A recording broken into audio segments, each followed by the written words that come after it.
আমার নবী পাক সাল্লাল্লাহু তাআলা আলাইহি সাল্লাম একজন সাহাবী, অন্ধ সাহাবী, চোখে সে দেখতে পায় না। খুব গুরুত্বপূর্ণ কথা বলতে যাচ্ছি, শুনুন।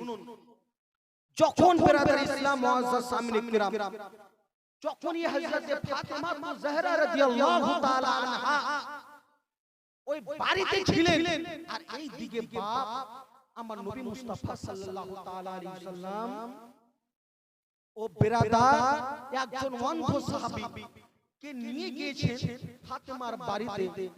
ও মুসলমান বাবাজি বন্ধুগণ আমার, যখন আমার নবী পাক সাল্লাল্লাহু তাআলা আলাইহি সাল্লাম সেই সাহাবীকে নিয়েছেন, যখনই ফাতেমার দরজাতে গিয়েছেন, ওরে মা ফাতেমা তুমি দরজাটা খুলে দাও রে মা, তোমার সঙ্গে আমি কিছু কথা বলতে এসেছি রে মা, তোমার সঙ্গে আমি কিছু গুরুত্বপূর্ণ কথা বলতে এসেছি রে মা।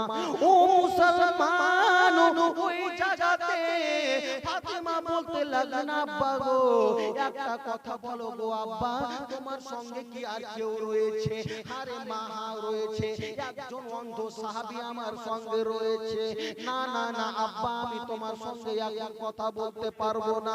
আব্বা জানো, এখন তোমার সঙ্গে আমি দেখা করতে পারবো না, তুমি এখন চলে যাও। হায় রে নবী মুস্তাফার কেমন ব্যবহার, ওনার বেটি ফাতেমা জাহরা রাদিয়াল্লাহু তাআলা আনহার কেমন ব্যবহার।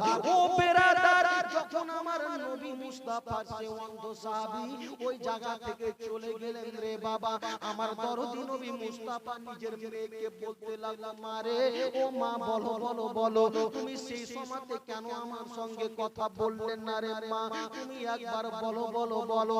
ওরে মা, আমরা কিভাবে আজকে পর্দা করি রে মা, ও মা তোমরা কিভাবে পর্দা করো, ওনারা কিভাবে পর্দা করেছেন।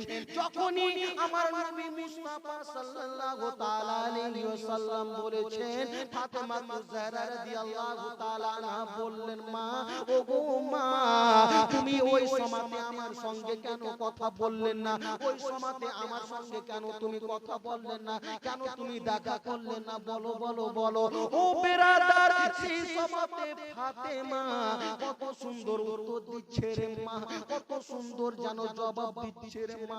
সেই সময়তে নবী মুস্তাফার বেটি ফাতেমা বলতে লাগলেন, আব্বা গো সেই সময়তে এই জন্য তোমার সঙ্গে আমি দেখা করিনি, এই জন্য আপনার সঙ্গে আমি কথা বলিনি। আব্বা জান, ওই সময়তে একজন অন্য পুরুষ ছিল আপনার সঙ্গে।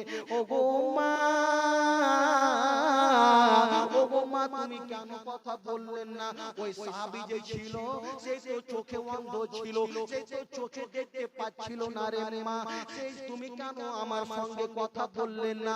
সেই সাহাবী তো অন্ধ ছিল, আমিও তো জানি তুমি অন্য কোন পুরুষের সামনে নিজের চেহারাটা দেখাও না, তুমি কথা বলো না, কিন্তু সেই সাহাবী তো চোখ দিয়ে দেখতে পাই না, সেই সাহাবী তো চোখে অন্ধ, তুমি আমার সঙ্গে কেন কথা বললেন না?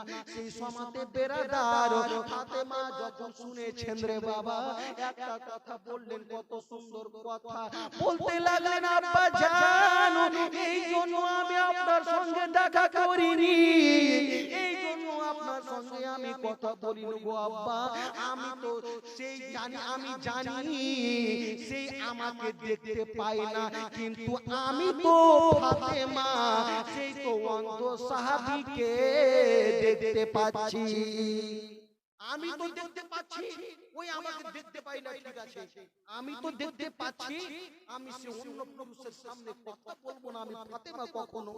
ও বেরাদার মা, আজকে তোমরা কিভাবে চলো, আর নবী মুস্তাফার বেটি ফাতেমা তিনি কিভাবে চলতেন, উনি বেরাদার তার যেন একটা মাথার চুল অন্য কোন পুরুষ দেখতে পায় না, তিনারা কিভাবে আমার আল্লাহ তাআলা নবী পাক সাল্লাল্লাহু তাআলা আলাইহি সাল্লাম উনাদেরকে বেরাদার দুনিয়াতে যে ফাতেমাকে বলেছে, ফাতেমা তুমি দুনিয়াতে তুমি কষ্ট যদি করো, দুনিয়াতে তুমি যদি যন্ত্রণা করো, দুনিয়াতে যদি তুমি নামাজ পড়ো, দুনিয়াতে তুমি যদি রোজা করো, সুন্দরভাবে জীবনটাকে তৈরি করো, তুমি অবশ্যই সমস্ত নারীদের তুমি সর্দারনি হবে, বলে সুবহানাল্লাহ।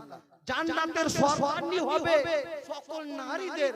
ও বেরাদার, ওনারা আজকে কিভাবে চলেছেন, আজকে আমরা কিভাবে চলতেছি, আজকে আমার বেরাদার, আজকে আমার বাবাদের কাছে অনুরোধ কি যদি আপনার সে বেটি থাকে, ওই বেটিকে আপনি ছোট থেকে পর্দা করান। যদি আপনার স্ত্রী থাকে, স্ত্রীকে আপনি পর্দা করান। আপনার বোন থাকলে বোনকে আপনি পর্দা করান। পর্দা আমাদেরকে আমার যেন করতেই হবে। আমার নবী মুস্তাফা সাল্লাল্লাহু তাআলা আলাইহি ওয়াসাল্লাম কত আমাদেরকে বেরাদার দুনিয়াতে যখন আমার নবী মুস্তাফা মেরাজে গিয়েছিলেন, সেই সময়তে বেশিরভাগ নারীদেরকে দেখে এসেছিলেন। আমার নবী মুস্তাফা বললেন ওই নারী হচ্ছে কেউ কেউ এমন তারা পাপে লিপ্ত ছিল, কেউ কেউ বেরাদার, কেউ কেউ নিজের স্বামীর সঙ্গে ভালো ব্যবহার করতো না, কেউ কেউ দুনিয়াতে পর্দা ভাবে চলতো না। এই জন্য মেরাজ